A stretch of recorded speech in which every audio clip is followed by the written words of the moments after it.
Olá, sejam todos e todas muito bem-vindos e bem-vindas ao Centro de Mídia e Educação do Amazonas. Eu sou o professor Josino Malagueta, professor daqui do componente de História, e vou ficar com vocês aqui nessa aula de revisão e avaliação. Vamos lá então? Nossa aula de número 21 é a aula de revisão e avaliação. Vamos então para a nossa aula.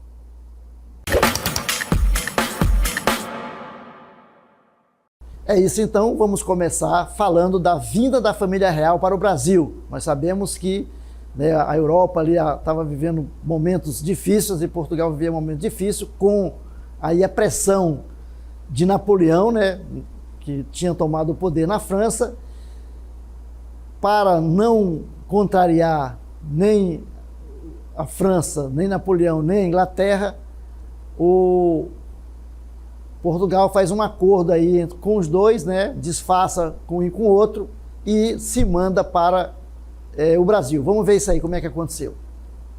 Então a vinda da família real para portuguesa para o Brasil ocorreu em 29 de novembro de 1807 e a comitiva aportou em Salvador em 22 de janeiro de 1808. O refúgio no Brasil foi uma manobra do príncipe regente Dom João para garantir que Portugal continuasse independente quando foi ameaçado de invasão por Napoleão Bonaparte. Então ele diz, olha, no Brasil eu posso continuar aí como sendo Portugal, que Portugal, Brasil era colônia de Portugal, e aí continua a sua independência. Vamos lá então? A chegada no Rio de Janeiro ocorreu em 8 de março de 1808. Havia poucos alojamentos disponíveis para acomodar a comitiva, a palaciana, que, segundo os historiadores, era mais de 15 mil pessoas. Então, eles foram atrás de residência do povo do Rio de Janeiro para abrigar essa população. Então, foi pego quartéis, as casas das pessoas, para acomodar toda a corte. As casas que eram escolhidas, claro, as melhores casas que eram escolhidas para abrigar a corte. Essas casas, escolhidas pelos nobres, recebiam na fachada uma inscrição PR, que significava príncipe regente, e indicava a saída dos moradores para disponibilizar o imóvel. No entanto, a população, claro, muito esperta, colocou logo um apelido irônico aí dessas duas palavras, que eles chamaram de ponha-se na rua, não é isso? Muito bem, quais foram as consequências da vinda da família real para o Brasil? Vamos lá? A transferência da família real em sua comitiva contribuiu para significativas mudanças no Brasil e no Rio de Janeiro, principalmente. Com a abertura dos portos, todas as nações amigas de Portugal puderam comercializar com o Brasil. Então, ao chegar no Brasil, Dom João vai abrir os portos às chamadas nações amigas. Então, Dom João também abriu a imprensa régia, de onde surgiu aí o jornal chamado Gazeta do Rio. E foram criadas algumas instituições que nós vamos ver agora. Que instituições foram essas? Primeiro, a chamada Real Academia Militar, para a formação do corpo armado aí do Brasil, em 1810. Também foi criado no Rio de Janeiro aí, o Jardim Botânico, em 1808, obra que está de pé até hoje no Rio de Janeiro. Também foi criada aí a chamada fábrica de pólvora, em 1808 também, e o nosso Banco do Brasil também foi criado aí em 1808.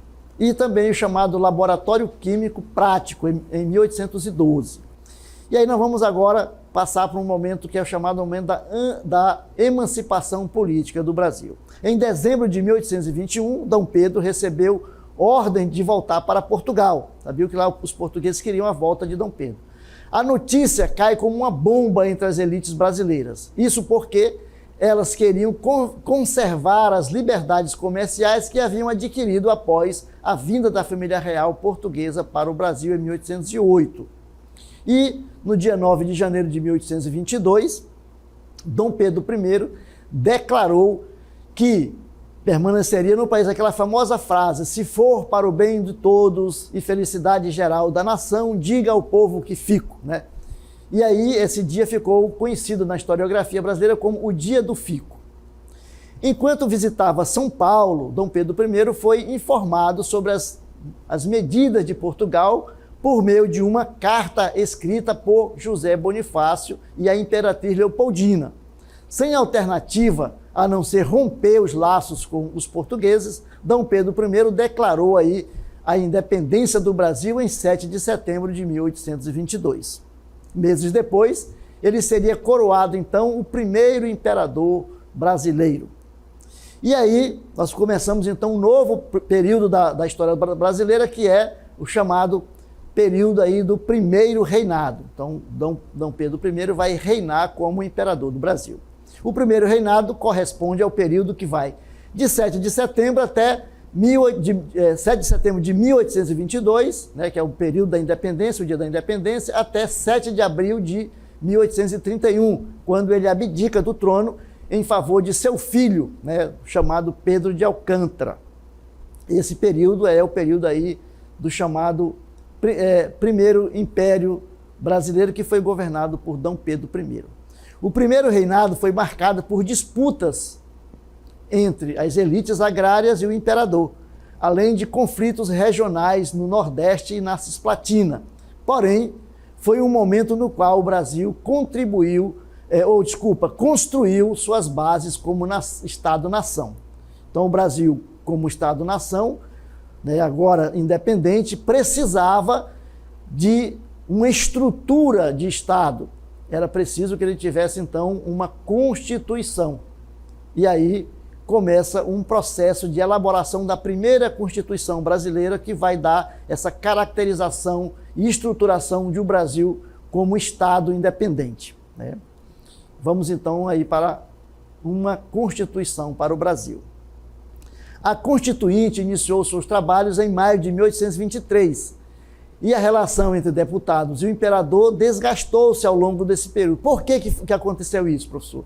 Porque o imperador queria impor aos constituintes as suas ideias, os seus, né, aquilo que ele queria que constasse na Constituição. O que são constituintes, professor? Os constituintes são aqueles deputados que são eleitos para escrever, para elaborar a Constituição. Então, os constituintes apresentaram um projeto de Constituição que ficou conhecido como Constituição da Mandioca, pois, segundo ela, só poderiam ser eleitores ou candidatos aqueles que tivessem certa renda, que equivaleria aí 150 alqueires de farinha de mandioca, daí Constituição da Mandioca. O imperador, então, mandou tropas cercarem a Assembleia Constituinte em 12 de novembro de 1823. Ele vai, então, dissolver, né, a Assembleia e vai contratar aí pessoas que vão escrever uma Constituição que tenha a sua cara, né, que tenha aquilo que ele quer. Então essas pessoas vão elaborar a Constituição a partir da ideia de Dom Pedro I. Como é que ficou constituído aí o Estado brasileiro nessa configuração dessa nova Constituição de 1824? Ela ficou dessa maneira, né? Nós temos aí poder moderador, não é isso? Que é o poder do imperador. Logo abaixo nós temos o Conselho de Estado, que era formado pelos presidentes de províncias. Aí nós temos o Poder Legislativo, o Poder Executivo e o Poder Judiciário.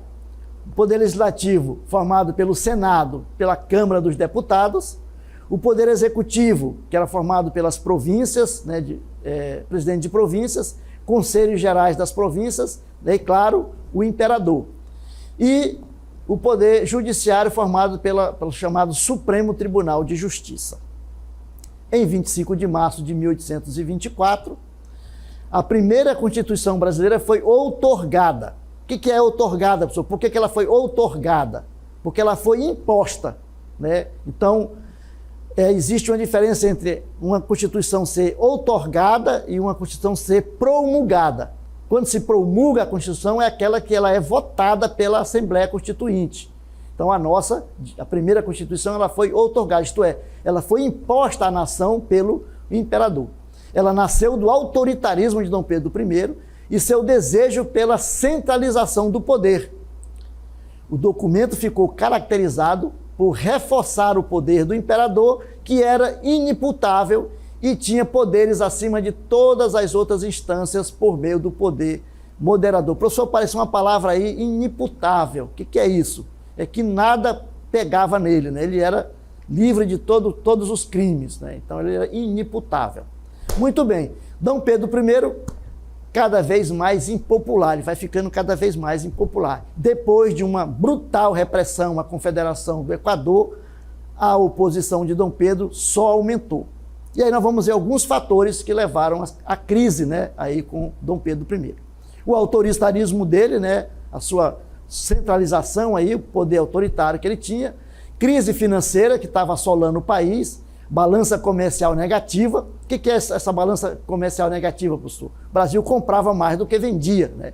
Então, estava aí balança negativa.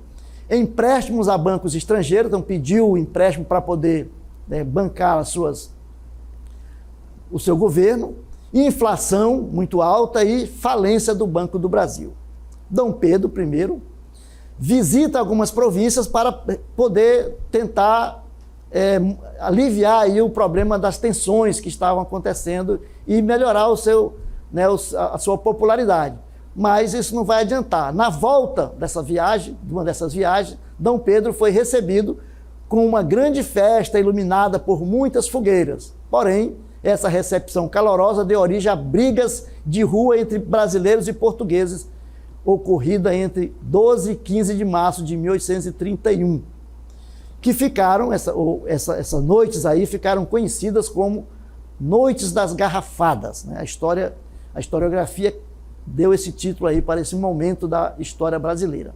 Para acalmar os ânimos, o imperador vai criar aí alguns mecanismos. Ele vai criar o chamado Ministério dos Brasileiros, composto apenas por membros do poder ou do Partido Brasileiro. No entanto, quando esse ministério discorda de Dom Pedro, no momento que ele discorda, ele vai então dissolver o ministério e criar um novo ministério formado só por portugueses, composto, né, pelos os membros do partido adversário. Isso gera grande revolta na população e o rei vai pedir para sair, vai abdicar, em 7 de abril de 1831, em favor de seu filho Pedro de Alcântara, e vai embora para Portugal, lutar pelo trono português lá com a sua filha, né, lá em Portugal. E aí o Brasil começa um novo período da sua história, que é aí o chamado período das regências, certo? Período das regências, aí nós temos período regencial que está compreendido entre o momento da abdicação de Dom Pedro I, em 7 de abril de 31, até a maioridade de Pedro de Alcântara em 1840. Ato que ficou conhecido como golpe da maioridade, não é isso? Então, Dom Pedro só poderia assumir o trono com 18 anos, ele só tinha 14, e aí as elites políticas e econômicas brasileiras deram o chamado golpe da maioridade, entregaram então o trono para para Pedro de Alcântara, que a partir daí se chamou Dom Pedro II. É isso? Muito bem. Quais são as características do período regencial? Foi um dos períodos mais agitados da história do Brasil, com muitas revoltas, muitas guerras, né? A regência envolveu grandes embates políticos, né? Com as diversas forças políticas brasileiras. Período de lutas pelo poder entre membros da classe dominante e de rebeliões populares que lutavam contra a fome, miséria, né, da população formada por negros, indígenas, mestiços e brancos empobrecidos. Na busca de participação nas eleições políticas, as camadas populares eram reprimidas violentamente. O Brasil, então, vivia um momento de transição. Era um mercado periférico, com uma produção voltada para a exportação. As rebeliões revelaram os múltiplos problemas de uma sociedade agrária e escravocrata, buscando sua consolidação depois dos percalços, né, do processo de independência e das lutas que redundaram na abdicação de Dom Pedro. E aí nós temos as fases do período regencial. A regência ela vai ter aí dois momentos importantes, que é a chamada regência trina, que nós temos uma regência trina provisória e uma regência trina permanente, e depois nós vamos ter as chamadas regências una, que é a regência una de Feijó e a regência una de Araújo de Lima. E aí nós vamos ter, durante esse período todo, para fechar aí o período da regência, a gente vai ter aí o golpe da maioridade, não é isso? O que é o golpe da maioridade? O golpe da maioridade é aí quando progressistas e regressistas, diante, né, do crescente movimento de rebeliões, por exemplo, como o movimento da cabanagem, acontecido aí, né, no Pará, Balaiada, Farroupilhas e outras, se juntam e antecipam a maioridade de D. Pedro, o que ficou conhecido como golpe da maioridade. Então, a história vai dar esse nome, por quê? Porque quando D. Pedro abdicou, D. Pedro I abdicou em favor de Pedro de Alcântara, Pedro de Alcântara tinha apenas 5 anos. Então nós passamos a viver o chamado período regencial. Porém, Pedro de Alcântara só podia tomar posse do governo, né, como imperador aos 18 anos, porque lá no artigo 121 da Constituição, aquela Constituição de 1824, né, dizia que só podia tomar posse no governo com 18 anos completo. D. Pedro, o Pedro de Alcântara, tinha apenas 14 anos no momento que foi dado o golpe. Então esse golpe foi exatamente para colocar D. Pedro no poder e evitar todo aquele processo de movimentação que o país vivia, principalmente porque a população mais pobre, a maioria da população, né, formada por negros, mestiços, indígenas e brancos empobrecidos, viviam na miséria sem qualquer tipo de participação política, né? A política era comandada apenas por uma elite, né, pelos os grandes fazendeiros, que deixavam a população à margem. Então isso aí vai acontecer muitas rebeliões. Então uma maneira de querer acalmar essa situação foi colocar aí D. Pedro de Alcântara no poder como imperador do Brasil, aí sendo o segundo imperador, chamado D. Pedro II, não é isso? E aí, então, por isso é chamado de golpe, né? O golpe da maioridade. Você vai antecipar a maioridade do imperador para ele poder assumir, né? De D. Pedro, para ele poder assumir o poder, já que ele era apenas um adolescente, né? Imagina vocês, um adolescente de 14 anos, governar um país, né, do tamanho do Brasil e com seus problemas, né, que ele tinha. Então aí ficou conhecido esse momento como golpe da maioridade, certo?